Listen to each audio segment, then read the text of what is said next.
127 is written by Solomon.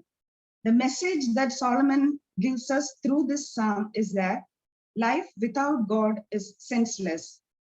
All of life's work, that is building a house, establishing a career, and raising a family, etc., must have God as the foundation. When you give God the rightful place in your life, you can rest in his blessings. Let us together read Psalm 127. Unless the Lord builds the house, the builders labor in vain. Unless the Lord watches over the city, the guards stand watch in vain. In vain you rise early and stay up late, toiling for food to eat, for he grants sleep to those he loves. Children are a heritage from the Lord, offspring a reward from him. Like arrows in the hands of a warrior are children born in one's youth. Blessed is the man whose care is full of them. They will not be put to shame when they contend with their opponents in court. In this psalm, we can see the three most important aspects of a person's life in which we must include God. These are: 1, building a house and guarding a city; 2, working hard; and 3, raising a family. All efforts we spend for these matters will be futile if we exclude God. Solomon begins the psalm by telling us that unless God builds our house, our efforts in building it are vain. We can give two meanings to the phrase building a house. One is actually build a house with building materials like bricks, wood, concrete, etc. And another one is starting a family life. Let us see what will happen if we do not include God to build a house with building materials. For some people, having a house of their own is a goal which is absolutely consuming their life. In the process of building a house, especially if it is not according to the will of God, it will end in ruin because they will neglect the kingdom of God, their marriage, and their family to build it. God is not in any venture which is a reversal of biblical priorities. The Lord has a very clear word as to our priorities in this matter. God is concerned with how high a priority we place on our houses. Matthew chapter 6 verses 31 to 33 says, "So do not worry, saying, what shall we eat, or what shall we drink, or what shall we wear? For the pagans run after all these things, and your heavenly Father knows that you need them. But seek first his kingdom and his righteousness, and all these things will be given to you as well." For some people, a house is a symbol of status. To project their status in the society, they will try to build the best and biggest house without considering their financial condition. We are not sure whether we will live in that house or not, or how long we will live in it and all. Because we hear news about the death of family head or family members just before the housewarming or after that. Then the whole family will be in ruin. How will they pay back the loan and other expenses if any are there? God cares about what we do, why we do it, and how we do it. When we have the wrong priorities, the wrong motives, or the wrong methods, God does not build our house with us. This we can understand from some examples from the scripture. One is the Tower of Babel described in Genesis chapter 11 verses 1 to 9. The other one is the Jerusalem temple built by Solomon described in 1 King chapter 6. And another one is Noah's Ark described in Genesis 6. People lived in that time described in the book of Genesis tried to build the Tower of Babel, but they couldn't finish it because they didn't include God in it. But Solomon finished the work of Jerusalem temple very beautifully because it was done by the will of God and with the full intervention of God. Noah also built the ark perfectly to survive the flood, not only for himself, but for two of every kind of living creatures and with every kind of food they all need, because God's guidance and blessing were upon Noah. So before build a house, what we can do is, The whole family together must submit to God their desire to build or buy a house. And if you are convinced that God wants to grant your desire, then the whole family must strive and support wisely for it in unity and love. When you finish the work of that house, you can be sure that the Lord built your house. Again, let us see what will happen if we do not include God when we start our family life. I have an advice to those who have not married yet. You must pray for a suitable life partner according to God's will, not according to your will. If our family life starts with the life partner according to God's will, then it will be easy for us to support, correct, and love each other spiritually, mentally, and physically.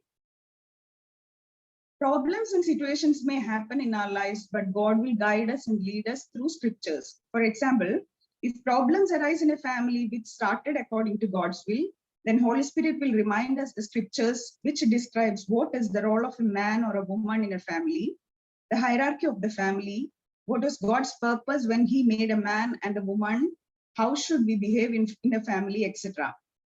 All this we can see mainly in Genesis and letters of Paul and Peter. If we obey his word, we can overcome all these problems. But if a family is not started according to God's will, and when problems arise, man and woman will easily think about getting separated, because the man does not know he must love his wife as Christ loved the church, and the woman does not know she should submit to her husband, and together they don't know what Jesus said about divorce in Matthew chapter 19, verse 6. They are no longer two, but one flesh. Therefore, what God has joined together, let no one separate. Even if you started your life without seeking the will of God, still you have hope in God, because now you are a believer. And to the wives, 1 Peter chapter 3, verse 1 and 2 says like this: Wives, in the same way, submit yourselves to your own husbands, so that if any of them do not believe the word, they may be won over without words by the behavior of their wives, when they see the purity and reverence of your lives. And to the husbands, 1 Peter chapter 3, verse 7 says, Husbands, in the same way, be considerate as you live with your wives, and treat them with respect as the weaker partner and as heirs with you of the gracious gift of life, so that nothing will hinder your prayers. Do practice it in your life and win your spouse for God's kingdom and lead a peaceful life. Another important thing Solomon is telling us in this first verse itself is that unless the Lord watches over the city, the watchmen stand guard in vain. You must not only start with God by asking his will and guidance in the process of building a house, but you must continue with God as well. Then only you will get protection from him. Today, all types of security systems are available in this advanced world. But if it does not work properly because of some technical issues, or somebody destroyed it purposely, we will be attacked, or somebody can bribe the guard we have appointed and attack us, whatever may happen. But if we depend on our Almighty God for protection, we will get the best quality protection. God does not promise a world free from danger, but he does promise his help when he does promise his help whenever he face danger. Whenever we face danger. In the second verse, Solomon is telling us about hard work without God is vain, and also God grants sleep to those he loves. God is not against hard work, because Genesis 2:15 says, God placed a man in the Garden of Eden to work it and take care of it. So hard work is permissible, but working to the exclusion of rest or to the neglect of family is not according to his will. We all need adequate rest and times of spiritual refreshment. Also, this verse is not an excuse to be lazy. A true believer will never be lazy or extravagant. We should be careful to maintain a balance between work and rest. We can work while trusting God and also rest while trusting him. We can be at peace knowing that God's hand is at work and his eye watches even as we sleep. If we cannot sleep peacefully, that means we are not trusting God, but we trust on our own strength. In verse 3, Solomon is telling children are reward from the Lord. This verse does not mean children are trophies of our accomplishments, but they are the free gifts from God despite of our imperfections, because one way or other, all of us are imperfect parents. We parents fail at many times to give proper guidance or to show our true love in the right way or provide for them what they really need or to bring them up in faith, etc. But even in our failure, God fills the gaps we cannot fill and blesses us and our children that we may receive fullness. So if our children are growing up with the title as good children, remember it is not because of our abilities, but it is the grace of God on us and upon them. Verse 4 says, sons born in one's youth are like arrows in the hands of a warrior. Usually we consider an arrow as a weapon, so they are not meant to be kept safe in the quiver. God wants us to eventually release those arrows to make an impact on our world with the love of Christ. Children learn the lesson of love and the right relationship and behavior from the family. Let them grow with us in love and share their love with others in the right way.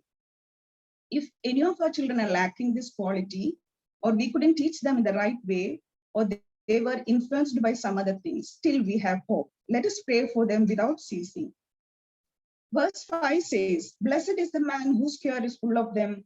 They will not be put to shame when they contend with their opponents in the court. According to the scripture, the man who has lots of children is a blessed one. But we live in a culture that values animals more than humans, a culture where many people get more excited about pets than children. May we live as children of God who see children as a blessing from God. Let us apply the lessons we understood from this psalm in our lives, which are: 1, include God in all aspects of our life, otherwise all our efforts will be in vain. 2, trust in the Lord for everything and be peaceful in his care. 3, consider children as a blessing or free gift from God, not as a trophy of our accomplishments. 4, believe that God will fill all imperfections of our parenting because he is a gracious God. 5, pray without ceasing for the grace of God towards our children, our family life, and all the works he had entrusted us. May Almighty God bless each one of us with these words. A little more, if you can make a little more volume, it will be better.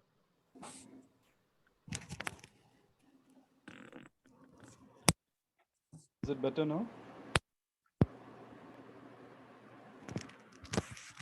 Is it better now? Yes.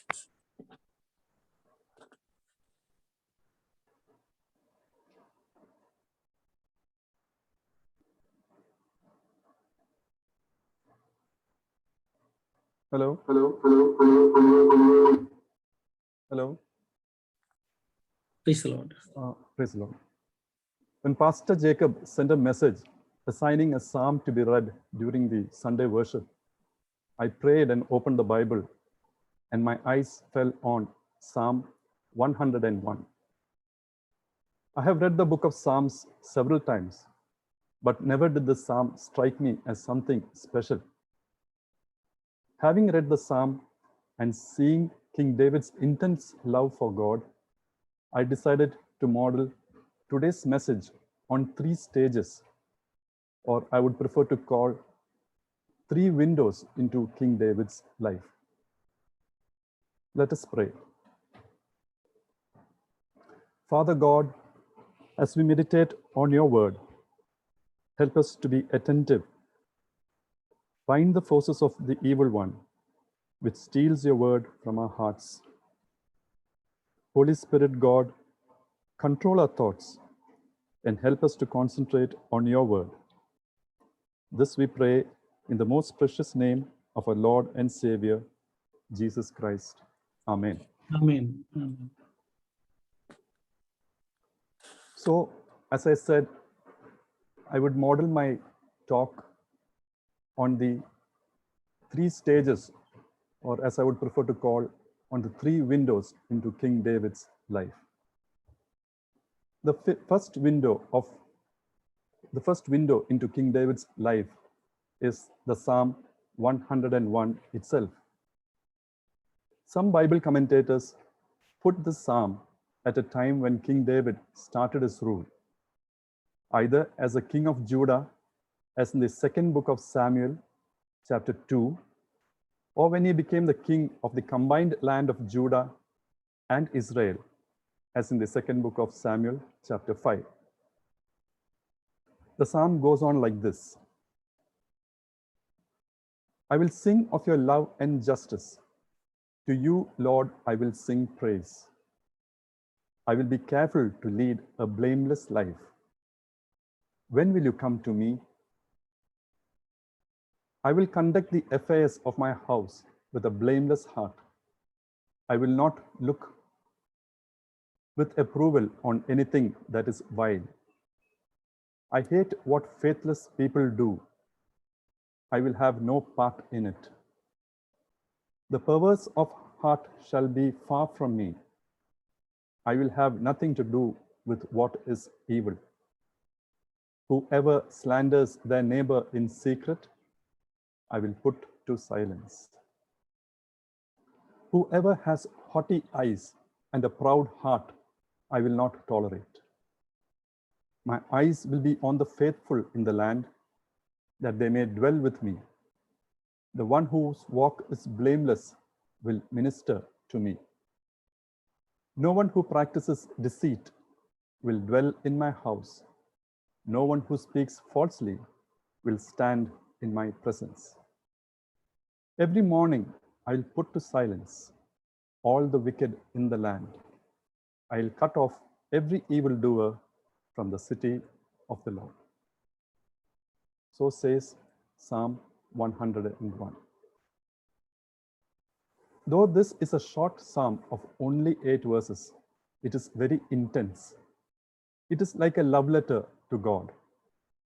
In verse 2, King David is telling God that he has kept his part, that is leading a blameless life, and is directly asking God when he, that is God, will come to him.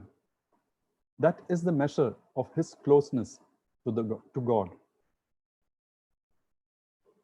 In subsequent verses, he makes a list of people. 1, the faithless, the perverse, the slanderers, the proud, the deceitful, the liars. That is all the evil and the wicked that he will cut off from the land. In verse 6, he reiterates that the faithful in the land will dwell with him, and those whose walk is blameless will minister to him. This shows his ardent love for the people of God who follow God's precepts. Now, the second window into King David's life. The second book of Samuel, chapters 11 and 12, are well-known passages and have been the subject of many talks. I'm not going too much into details. I'm just reading the first 3 verses of chapter 11, in the second book of Samuel. The first verse. In the spring, at the time when kings go off to war, David sent Joab out with the king's men and the whole Israelite army. They destroyed the Ammonites and besieged Rabbah, but David remained in Jerusalem.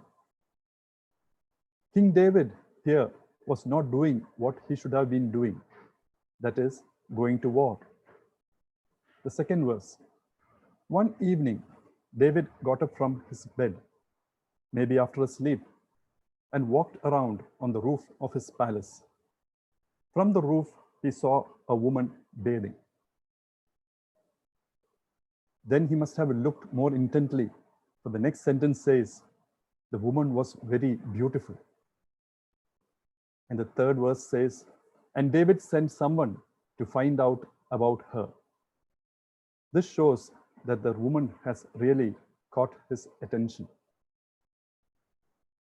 In these 3 verses, we think King David is not in tune with God.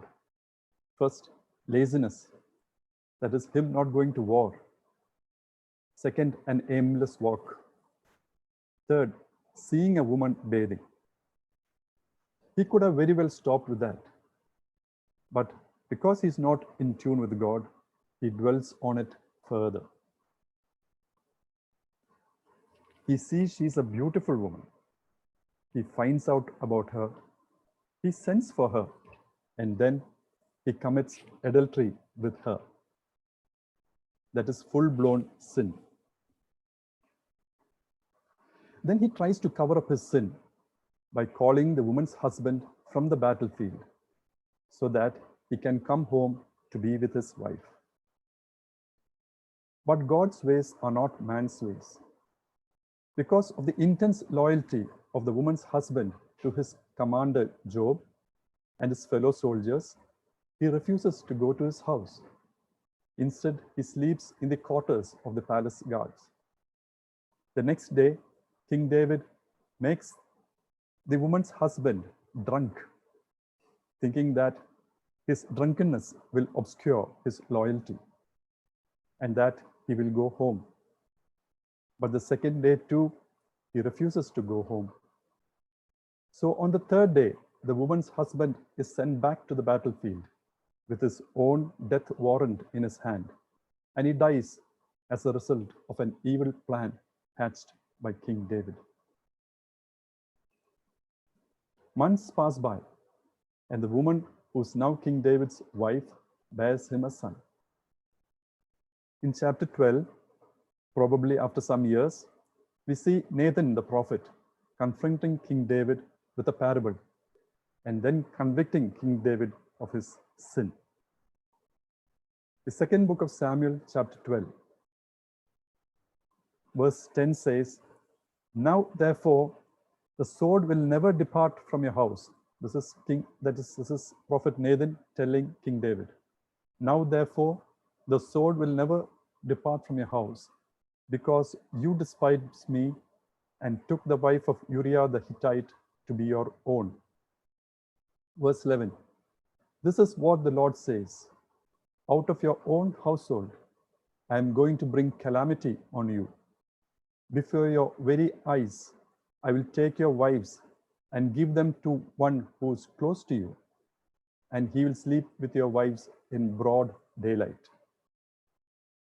Verse 12, "You did it in secret, but I will do this thing in broad daylight before all Israel."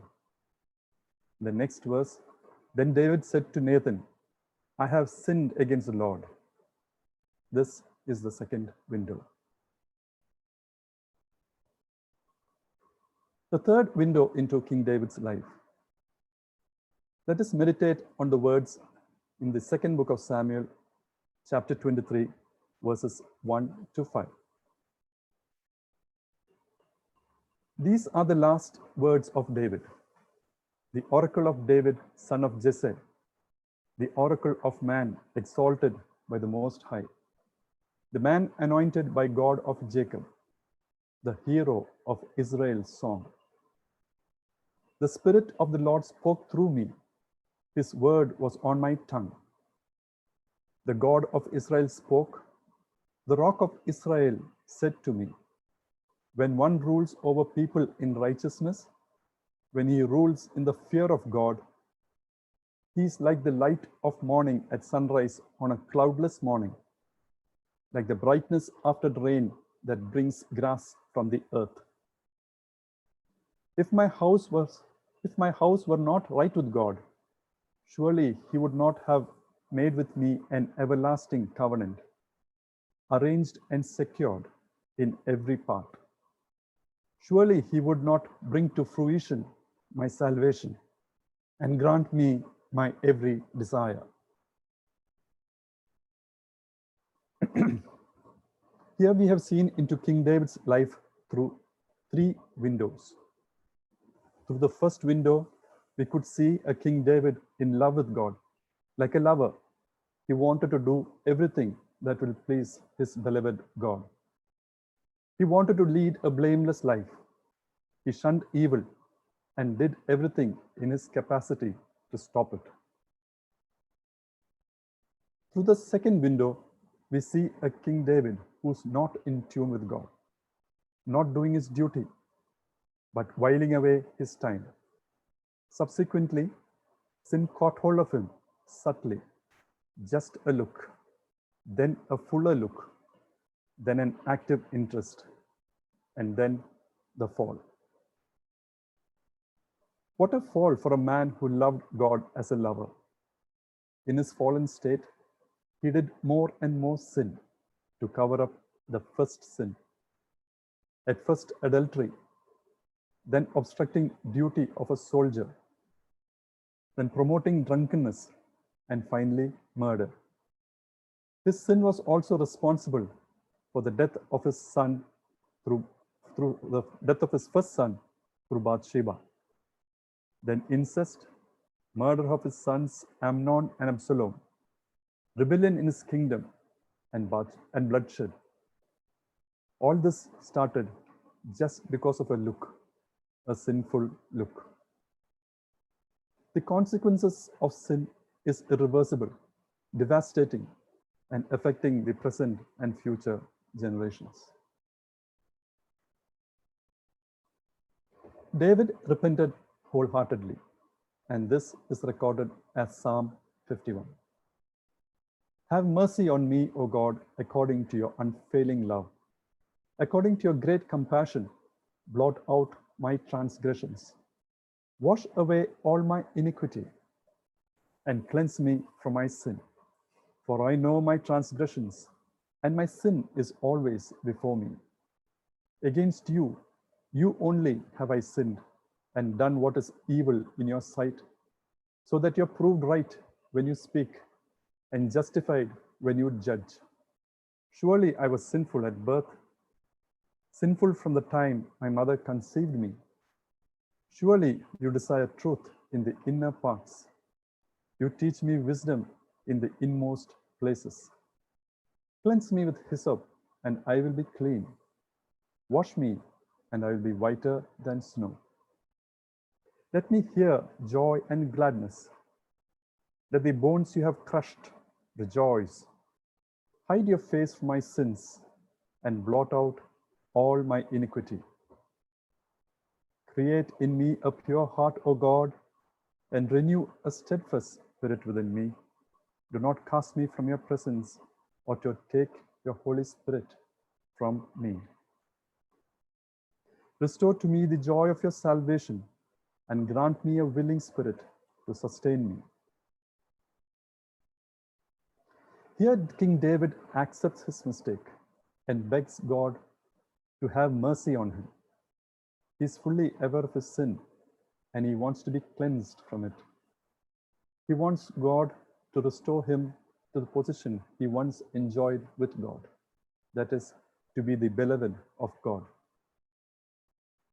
This brings us to the third and last window on King David's life.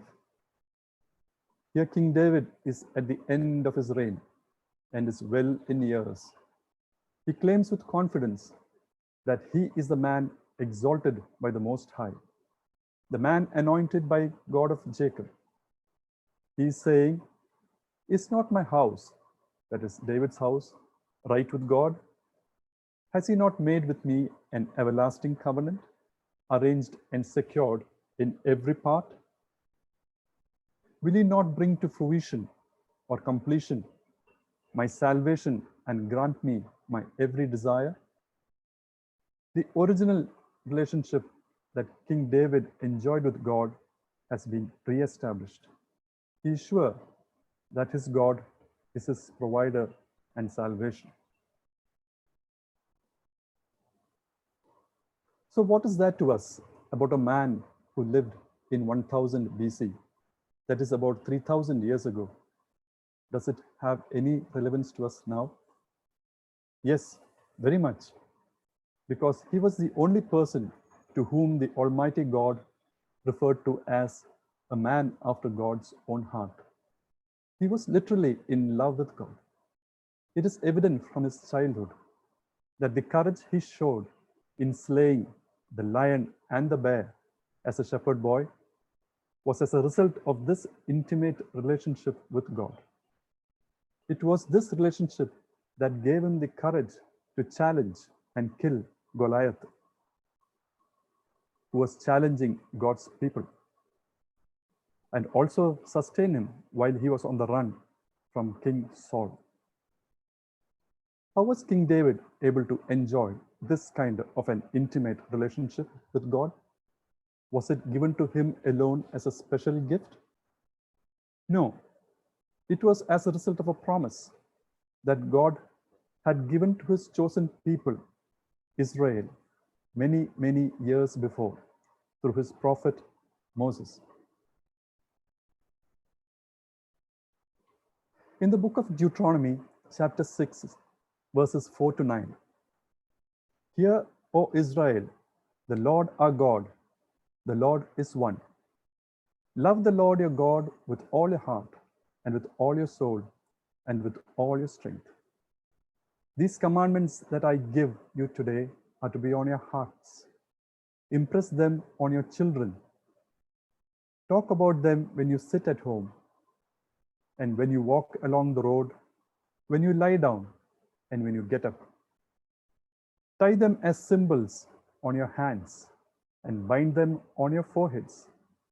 Write them on the doorframes of your houses and on your gates." King David did just that. He loved his God with all his heart, with all his soul, and with all his strength. This promise still stands true for anyone who loves God with all his heart, with all his soul, and with all his strength. This was confirmed by our Lord Jesus when a teacher of the law asked him what he should do to inherit eternal life. These same words were repeated in the Gospel of Luke, chapter 10, verses 25 to 28. And also on a different occasion, when an expert of the law asked Jesus, which is the greatest commandment in the law? This is recorded in the Gospel of Matthew, chapter 22, verses 35 to 40. And the same passage is also recorded in the Gospel of Mark. Unfortunately, today, even though we know this truth, we don't obey what it says. This is the age of information. We know about a lot of things, but do not apply what is good in our lives. We want everything done for us. Many of the innovations today are aimed at making us more and more passive, inactive. It was in such a stage of King David's life, when everything was going on easy and well, when he was passive, that he fell into sin. It is not merely the knowledge about God, but obedience of his word, his every word. Obedience demonstrates our love for God. And as we love our God, it is easier to obey his will.